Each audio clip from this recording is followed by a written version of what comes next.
So hello friends, welcome to reality classes. इस video में हम लोग 2018 में 22 दिसंबर को सेकेंड शिफ्ट में जो पेपर हुआ था उसका जीके पोर्शन के 50 क्वेश्चन देखेंगे।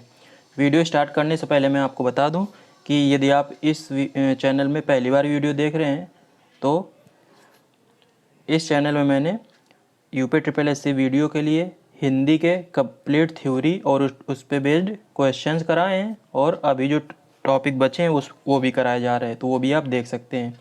इसके अलावा जीके में पॉलिटी और यूपी जीके को तो कम्प्लीटली कवर कराया है। उसके अलावा जो मिसलेनियस टॉपिक हैं जहाँ से ज़्यादा क्वेश्चन पूछे जाते हैं उस पे भी छोटे छोटे वीडियोज़ बनाए हैं। वो आप यदि देखेंगे तो आपको एग्ज़ाम में बहुत हेल्प मिलेगा।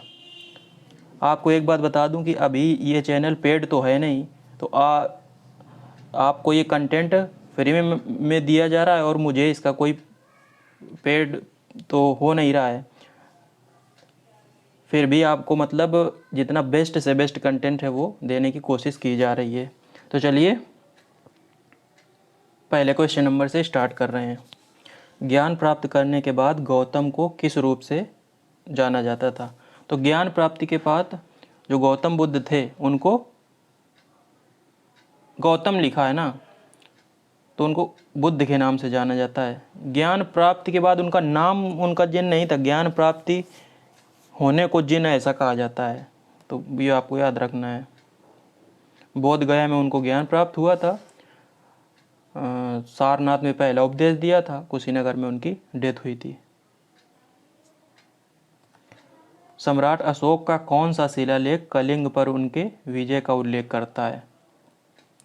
कलिंग पर जो सम्राट अशोक की विजय हुई थी ना, उसका ये जो शिलालेख है ना, ये भी बहुत ही इम्पोर्टेंट मतलब फेवरेट क्वेश्चन है। डी है 13वां जो अभिलेख है ना, वो कलिंग पर विजय का वर्णन करता है। और जहाँ तक बात की जाए कलिंग का युद्ध, ये भी पूछ लेता है, तो ये अबाउट 261 BC 261 BC की बात हो रही है। चलिए अगला क्वेश्चन है, हड़प्पा सभ्यता के एक हिस्से लोथल की खुदाई किसने की थी? तो लोथल एकमात्र डॉकयार्ड है और इसकी खुदाई किसने की थी? तो जो इम्पोर्टेंट हड़प्पा सभ्यता के स्थल है ना, उनकी खुदाई जिसने की थी और वहाँ पे क्या चीज़ें मिली, ये आपको ध्यान रखना है। तो लोथल की खुदाई किसने की थी? राखाल दास बनर्जी, इन्होंने की थी।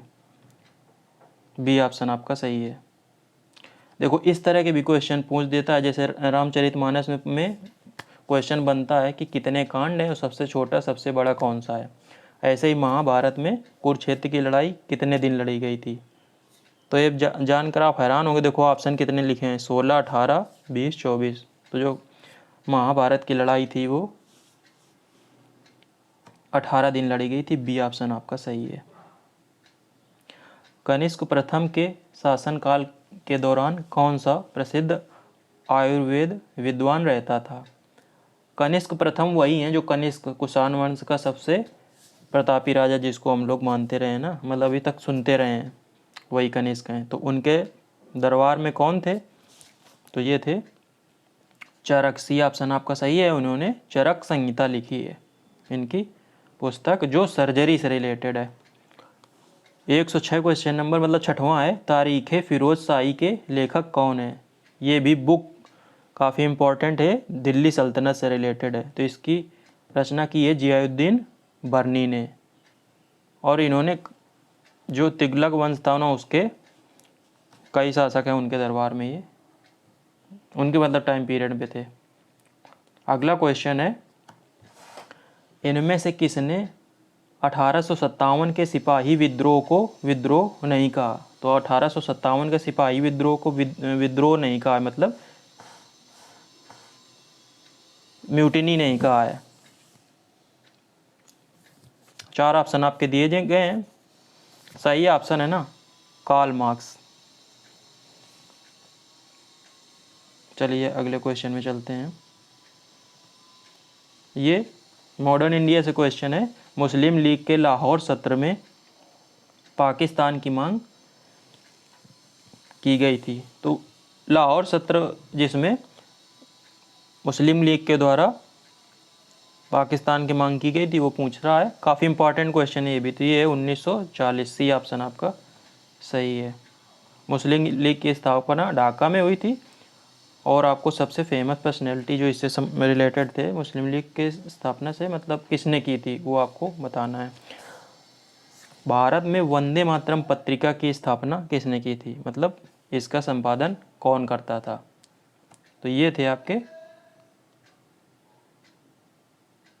अरविंदो घोष, सी ऑप्शन आपका सही है। अगला क्वेश्चन है 1857 के विद्रोह के प्रसिद्ध नेताओं में से एक तात्या टोपे। तात्या टोपे का नाम आपको पता होगा कि कानपुर में जो विद्रोह हुआ था उससे जोड़ा जाता था। इन्होंने हेल्प की थी नाना साहब की। तो ये लिखा है कि इनको फांसी कहाँ पे दी गई थी, तो बहुत ही कॉमन क्वेश्चन है मतलब ये। तो इनको ग्वालियर के पास शिवपुरी में दी गई थी फांसी, बी ऑप्शन इसका सही है। अगला क्वेश्चन है चंद्रमा का आकार पृथ्वी के आकार का लगभग कितना है। तो ये जियोग्राफी से क्वेश्चन है, तो बस आपको कुछ मोटे मोटे फैक्ट्स हैं ना, वो आपको याद रखना है। तो जो चंद्रमा का साइज है ना, वो पृथ्वी के साइज का लगभग 1/4 है, सी ऑप्शन, बी ऑप्शन आपका सही है। अगला क्वेश्चन है नासा के अनुसार सूर्य के बाद पृथ्वी का निकटतम सितारा कौन सा है। तो मतलब सबसे निकट तो सूर्य है पृथ्वी के, उसके बाद दूसरा कौन सा स्टार है वो पूछ रहा है। तो ये है प्रॉक्सिमा सेंचुरी, सी ऑप्शन आपका सही है। अगला है रोहतांग दर्रा भारत के किस राज्य में स्थित है। कुछ इंपॉर्टेंट टॉपिक और बचे हैं, जैसे ये दर्रा हो गया ना, तो इससे रिलेटेड तो मैं एक क्वेश्चन लाऊंगा। जैसे डैम्स हो गए इंपॉर्टेंट, जो इंपॉर्टेंट पासेस हो गए। तो रोहतांग दर्रा बोल रहा है कि किस राज्य में स्थित है, तो ये आपका स्थित है हिमाचल प्रदेश में। और यह है ना हिमाचल प्रदेश की कुल्लू घाटी को लाहौल और स्पीति घाटी से जोड़ता है। अब पूछ रहा है अगले क्वेश्चन में कौन सा जल निकाय, जलकाय लिखा है उसको, कोई दिक्कत नहीं, अंडमान द्वीपों को निकोबार द्वीपों से अलग करता है। तो अंडमान और निकोबार के बीच में क्या है, 10 डिग्री चैनल, ये भी कॉमन क्वेश्चन है। पटाखा किस देश की मुद्रा है, इस पे भी वीडियो में लाऊंगा। मतलब जो मिसलेनियस टॉपिक छूटे हैं ना, मेरी कोशिश रहेगी कि अभी से, मतलब आज 21 है ना, 21 से 25 तक आपको इतने प्रिसाइज, मतलब छोटे आपके वीडियो रहेंगे, उसमें ढेर सारा कंटेंट आपको मिल जाएगा, और जिसको आप बस रिवीजन की तरह ले सकते हैं, आपने पढ़ा तो होगा ही। तो पटाखा जो है ना, आपको ये बताना है किस देश की करेंसी है। तो पटाखा जो है ना, ये आपकी मकाऊ की करेंसी है। पनामा की बात की जाए तो यहाँ पे US डॉलर ही चलता है। लाओस की बात की जाए तो यहाँ पे किप चलता है, और मेक्सिको का पीसो। चलिए अगला क्वेश्चन है भारत में दुनिया की कुल आबादी का लगभग कितना % रहता है। तो आपको पता होगा इंडिया का जो क्षेत्रफल है वो विश्व के क्षेत्रफल का लगभग 2.4% है, लेकिन जो आबादी है वो लगभग 17.5% है। तो डी ऑप्शन आपका सही है। बहुत ही अच्छा क्वेश्चन है ये कि कौन सा सर्वोच्च शिखर है जो पूरी तरह से भारत में स्थित है। देखो पूरी तरह से पूछ रहा है, तो इसका मतलब बहुत ही इम्पॉर्टेंट है इस लाइन जो लिखा है पूरी तरह से। तो ये है आपका नंदा देवी, जो स्थित है कहाँ पे, यूके में, उत्तराखंड में। तो जो कंचनजंगा है ना, उस पर विवाद है नेपाल और भारत में, क्योंकि सिक्किम और ये नेपाल के बॉर्डर पे है।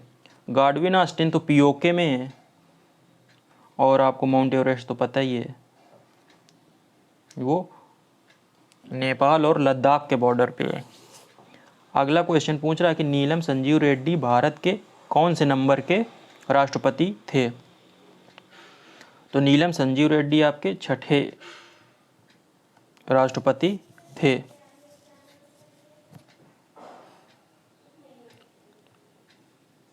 अगला क्वेश्चन है भारत के राष्ट्रपिता द्वारा चरित्र को बिना बदले सजा की मात्रा को कम करना, मतलब अनुच्छेद जो 72 है ना, इसको क्या कहा जाता है। मतलब कि करेक्टर जो होता है ना पनिशमेंट का, उसको सेम रखा जाता है, लेकिन उसकी जो क्वांटिटी है ना, वो इंटेंसिटी वो कम हो जाती है। तो उसको क्या कहा जाता है, मोहलत, दंड विराम, क्षमादान या विनिमय। इंग्लिश की बात की जाए तो रेस्पाइट, रिप्रीव, रिमिशन और कम्यूटेशन। तो इसको बोला जाता है रिमिशन। अब ये क्षमादान के चक्कर में ना पढ़ना, हिंदी में कुछ अजीब हो जाता है कि क्षमा हो गई। राष्ट्रपति उपराष्ट्रपति का चुनाव पूछ रहा है कि किस अनुच्छेद से संबंधित है। तो ये संबंधित है आपका अनुच्छेद 63 से। संविधान का भाग 2 पूछ रहा है किससे संबंधित है।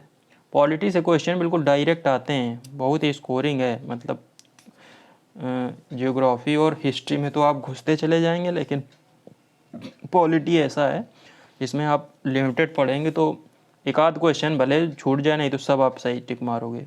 तो भाग सेकंड जो है ना वो नागरिकता से, सिटीजनशिप। कौन सी अनुसूची के तहत अनुसूचित क्षेत्रों और अनुसूचित जनजातियों के प्रशासन और नियंत्रण के लिए प्रावधान किए गए हैं। तो ये आपकी है 5वीं अनुसूची, 5th act schedule. Question number 123 मतलब 23 क्या पूछ रहा है कि पंचायती राज को पहली बार 2 अक्टूबर 1959 को किस जिले में पेश किया गया था। तो सबसे पहले कहाँ पे लागू हुई थी? लागू हुई थी राजस्थान के नागौर जिले में। सी ऑप्शन आपका सही है। और 2 अक्टूबर 1959 को। कुछ भी क्वेश्चन पूछ सकता है। बोला इनमें से कौन वेब ब्राउज़र नहीं है। कंप्यूटर से क्वेश्चन है ये। कंप्यूटर पे मैं एक वीडियो बना चुका हूँ जिसमें 100 इंपॉर्टेंट PYQs कराए गए हैं आपको। तो बोला इनमें से कौन वेब ब्राउज़र नहीं है। तो आपको वेब ब्राउज़र और सर्च इंजन जो है ना उसमें फ़र्क पता होना चाहिए। तो पूछ रहा है इसमें से कौन सा वेब ब्राउज़र नहीं है। तो इसका सही आंसर है गूगल। ये गूगल है ना वो सर्च इंजन है। अगला क्वेश्चन है कि इनमें से कौन अस्थाई मेमोरी है, मतलब वोलेटाइल मेमोरी है। रैम, रोम, ब्लू रे, हार्ड डिस्क। ये तो सेकेंडरी मेमोरी हैं, तो ये आपकी तो अस्थाई हैं। अब इनमें रैम रोम में ही ये कुछ लोगों को हो सकता है कन्फ्यूजन हो। तो आपकी बोल रहा ना अस्थिर, तो रैंडम एक्सेस मेमोरी जो है ना ये आपकी अस्थिर है, रोम जो है वो स्थिर है। ये ऑप्शन आपका सही है। अगला है 1 गीगाबाइट कितने मेगाबाइट के। तो 1 GB कितने MB के, सबको पता होगा ये 1024 1024। कई सारे क्वेश्चन आपके इसमें, मतलब हमको लगता है 5 क्वेश्चन इसमें पूछे गए हैं। 1 2 3 4 5 क्वेश्चन है समझ लो इस वाले सेक्शन से, कंप्यूटर वाले से। 50 में से 10% आपका हो गया। क्या पूछ रहा है? माइक्रोसॉफ्ट वर्ड में स्पेस दिया है। टैब में सबसे अधिक उपयोग की जाने वाली, जैसे कि फ़ॉन्ट और फ़ॉन्ट विशेषताओं को बदलने, अनुच्छेदों को अनुकूलित करने, शैलियों का उपयोग करने और पाठ को ढूंढने बदलने के लिए उपकरण की विशेषताएं होती हैं। तो किस टैब में हम लोग सबसे ज़्यादा जाते हैं इसमें माइक्रोसॉफ्ट वर्ड में? तो ये होता है आपका होम। ये ऑप्शन आपका सही है। अगला क्वेश्चन है कि JW मौचली और J प्रेस्पर इकर्ट, इन्होंने बिना यांत्रिक हिस्सों का पहला कंप्यूटर कौन सा बनाया था? तो ये आपका था ENIAC। याद रखना है। UPGK से क्वेश्चन है चर्मोद्योग की राजधानी के रूप में किसको जाना जाता है? तो ऐसे ये क्वेश्चन पहले से चलता आ रहा है। ये तो कानपुर है ना, कानपुर में, लेकिन अब बहुत सारी टेनरी है ना कानपुर से उन्नाव में शिफ्ट हो गई है और कुछ आगरा में चली गई। तो अभी लेकिन ये जो वैसे चलता आ रहा है, जैसे उत्तर भारत का मैनचेस्टर भी कानपुर को आ जाता है। दिवाली के दौरान बुंदेलखंड के आहिर समुदाय द्वारा कौन सा नृत्य किया जाता है? UPGK में तो मैंने कई सारे वीडियो डाले हैं और सभी पहलुओं को कवर किया है, तो वो जाके आप देख सकते हैं। B ऑप्शन आपका सही है इसमें, पाई डंडा।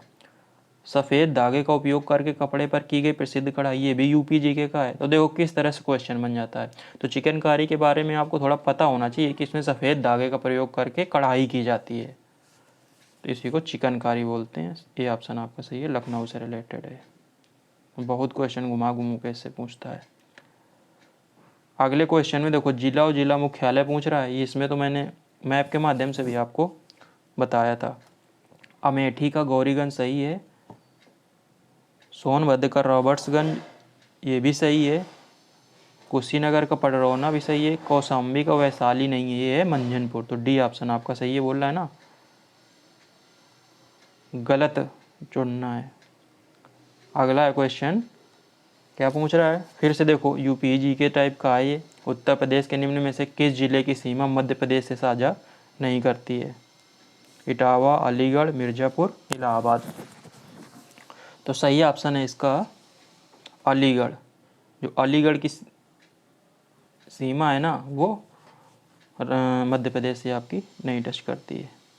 अगला क्वेश्चन नंबर 134 क्या बोल रहा है, नीति आयोग द्वारा शुरू किए गए रैंकिंग तंत्र में, मतलब जो रैंकिंग सिस्टम है उसमें उत्तर भारत के कितने जिलों को महत्वाकांक्षी के रूप में पहचाना गया है? तो ये करंट का क्वेश्चन है आपका, इसका आंसर उस समय 8, ये ऑप्शन आपका सही है।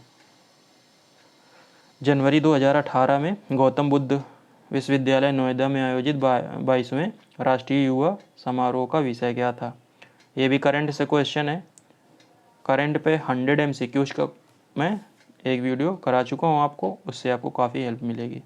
उत्तर प्रदेश सरकार द्वारा शुरू किया गया दस्तक अभियान। तो ये जो दस्तक अभियान जो है ना आपका, ये अभी भी पूछ सकता है, लेकिन ये हमको लगता है हाँ करंट में था। लेकिन योजना के अंदर यदि आप सोचो तो ये है जापानी इंसेफ्लाइटिस जो है ना, इसके उन्मूलन से रिलेटेड। अब शहर और नदियों से देखो रिलेटेड पूछ रहा है कि कौन सी नदी मैच करना है। तो गंगा जी आपकी बिठूर में है, राप्ती नदी आपकी गोरखपुर। तो एक का आपका 2 और बी का 4, ए का 2 बी का 4, देखो 2 ही पता है ना, उसी से आपका सही हो गया, बी ऑप्शन आपका सही है। तो गंगा बिठूर मतलब एक कानपुर में जगह है बिठूर, तो कानपुर से निकलती है ना गंगा। राप्ती गोरखपुर राप्ती नदी के किनारे स्थित है।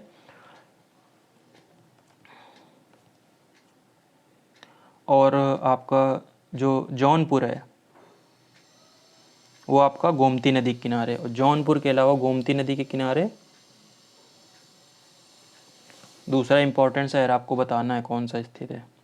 और उसके अलावा कौन सा बचा, प्रतापगढ़, तो भैया सही नदी।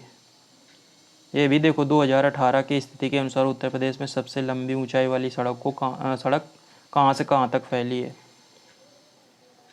ये भी करंट अफेयर से क्वेश्चन था। तो इसका सही आंसर था यूपी गेट से गाजियाबाद में राजनगर तक, बी ऑप्शन आपका। भारत में सिक्कों की ढलाई का एकमात्र अधिकार किसके पास है? अच्छा क्वेश्चन है ये। तो जो सिक्कों की ढलाई होती है ना वो सरकार करती है, जबकि जो नोट होते हैं वो आरबीआई छापती है। तो इसका सही आंसर जो है ना वो सी है, सिक्कों की बात जब आएगी। और एक क्वेश्चन वो आता है कि 1 रुपये के नोट में किसके साइन होते हैं? तो फिनेंस सेक्रेटरी के। अब 1 रुपये का नोट तो हमको लगता है चलता ही नहीं, कास्ट उसकी इतनी आ जाएगी, 1 रुपये के सिक्के की भी वैल्यू कुछ नहीं है, हर जगह 5 रुपये से नीचे कोई बात ही नहीं करता। 2011 की जनगणना के अनुसार भारत तीसरा सबसे अधिक आबादी वाला राज्य, भारत का तीसरा सबसे अधिक आबादी वाला राज्य। सेंसस से रिलेटेड एक वीडियो मैंने डाला है, वहाँ पे जाके आप देख सकते हैं, सभी फैक्ट मिल जाएगी। तो सबसे ज़्यादा आबादी में पहले नंबर पे कौन सा है? उत्तर प्रदेश। दूसरे नंबर में कौन सा है? महाराष्ट्र। और तीसरे नंबर में आपका बिहार। कहाँ है बिहार? डी ऑप्शन आपका सही है। अगला क्वेश्चन है 141 मतलब 41, भारत में बैंकिंग लोकपाल के बारे में कौन सा कथन सही है? ऑप्शन पढ़ते हैं। Banking Lokpal reserve bank of India द्वारा नियुक्त एक वरिष्ठ अधिकारी है जो ग्राहकों की शिकायतों का समाधान करता है। चलो पहले सही है, पहले मिल गया, कोई दिक्कत नहीं, बाकी पढ़ने की ज़रूरत नहीं। तो बैंकिंग लोकपाल के बारे में आपको ये जानकारी होनी चाहिए।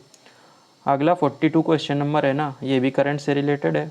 43 जो है ये योजना से रिलेटेड, उस समय करंट का टाइप का था। तो चलो एलईडी बल्ब वाली जो योजना है ना, जिसमें सब्सिडाइज रेट में एलईडी बल्ब दिया जाता है, वो उजाला योजना है आपकी।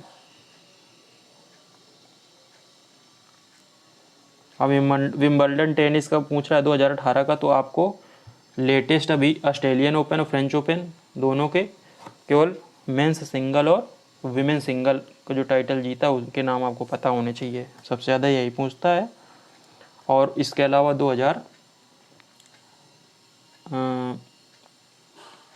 22 में 2 विंबलडन और फ्रेंच ओपन के पता होने चाहिए। फ्रेंच ओपन नहीं, विंबलडन और यूएस ओपन। सबसे पहले कौन सा होता है ये आपको बताना है कि पहला कौन सा। चलो मैं ही बता देता हूँ, ऑस्ट्रेलियन ओपन है ना वो सबसे पहले होता है। 4 ग्रैंड स्लैम है ना, Australian open, French open, Wimbledon, फिर यूएस ओपन। सबसे पुराना विंबलडन है। ये भी आपका करंट का क्वेश्चन है, ये भी करंट का है। 48 लिखा था, 46 कोई नहीं, 47 आम का सबसे बड़ा उत्पादक राज्य। उस आलू हो चाहे आम हो चाहे दुग्ध हो, इन सब का चाहे गन्ना हो, सब में अपना उत्तर प्रदेश टॉप पे है। डी ऑप्शन आपका सही है। एपीडा का फुल फॉर्म आपसे पूछ रहा है।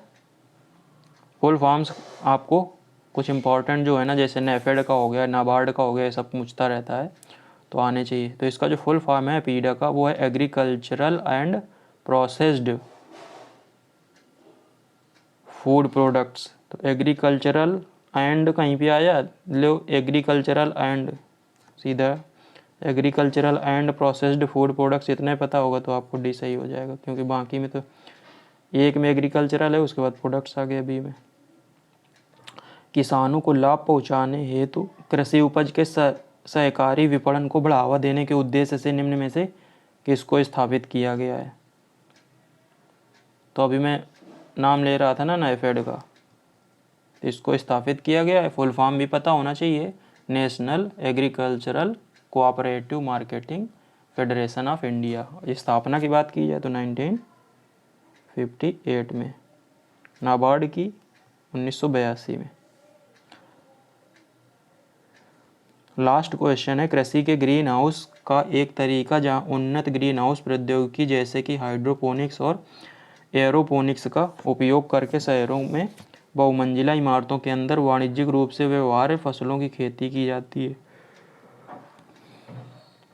हाइड्रोपोनिक्स का मतलब होता है सॉइल लेस कल्चर, और एरोपोनिक्स में आप समझ लो कि दोनों में मिट्टी का उपयोग नहीं होता है, और लेकिन हाइड्रोपोनिक्स में पानी के अंदर पोषक तत्व तो दिए जाते हैं, और जो एरोपोनिक्स है ना उसमें पानी की भी आवश्यकता नहीं होती है। तो इस तरह खेती को वर्टिकल फार्मिंग बोलते हैं। ये ऑप्शन आपका सही है। तो ये हो गए आपके 50 क्वेश्चन। एक मैं आपको सुझाव दे रहा हूँ कि आप ज़्यादा फोकस, मतलब अभी है ना जियोग्राफी में तो उतना भटकने की बिल्कुल ज़रूरत नहीं है, और कृषि से रिलेटेड जो चीज़ें हैं ना उनको आप ज़्यादा से ज़्यादा ध्यान देना है, क्योंकि आपकी जो पोस्ट है ना इससे से रिलेटेड है, और अभी सिलेबस चेंज नहीं कर पाए ये लोग, इस वजह से है। नहीं तो ये तो इसमें बहुत बदलाव कर देते सिलेबस में जैसा पहले था उससे। तो ये ध्यान देना है कि आपकी पोस्ट किस तरह की है और उसमें किस तरह के क्वेश्चन इस समय पूछे जा रहे हैं। लेखपाल में जैसे पूछे गए थे, अभी देखो वन दरोगा का हुआ उसमें भी कैसे पूछे गए। इनका ध्यान रखेंगे तो आप अच्छे स्कोर करेंगे। उम्मीद है वीडियो अच्छा लगा होगा। मिलते हैं अगले वीडियो में, तब तक के लिए नमस्कार, धन्यवाद।